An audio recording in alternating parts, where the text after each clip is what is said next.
இன்னைக்கு அக்டோபர் 24 சர்வதேச காலநிலை நடவடிக்கை தினம். இது என்ன அப்படின்னு நீங்க யோசிக்கலாம். மாறி வர்ற காலநிலைக்கு எதிரா ஒவ்வொருத்தரும் இல்லைன்னா நாடுகள் அவங்க என்ன செய்யணும் அப்படின்றத நினைவூட்டுறதுக்காக தான் இந்த தினத்தை கடைபிடிக்கிறாங்க. அதாவது கால மாற்றத்தின் அவசர நிலை பற்றி வலியுறுத்துறதுக்காக தான் இந்த நாள். சரி, இதுக்கு நம்ம என்ன பண்ண முடியும் அப்படின்னு நீங்க கேட்கலாம். நான் 7 காரியங்களை உங்களுக்கு சொல்றேன். முதல்ல நீங்க பயன்படுத்துற ஆற்றலை பற்றி யோசிச்சு பாருங்க. அதாவது நம்ம மின்சாரம் பயன்படுத்துறோம்ல, தேவையில்லாம ஒரு விளக்கோ ஃபேனோ ஓடிட்டு இருந்ததுன்னா அதை உடனே அணைச்சிருங்க. நம்ம பொருட்களை சார்ஜ் பண்ணி முடிச்சிட்டோன்னா அதை உடனே நம்ம ஆஃப் பண்ணிடணும்.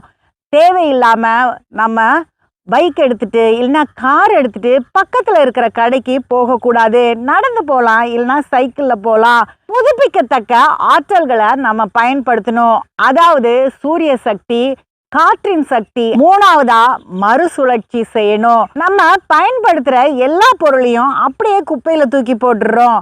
அப்படி செய்யக்கூடாது. இதில் எதை நம்ம மறுசுழற்சி செய்ய முடியும் அப்படின்னு பிரித்து அதை நம்ம மறுசுழற்சிக்கு கொடுக்கணும். அப்படிப்பட்ட பொருட்களை நம்ம பயன்படுத்தலாம்.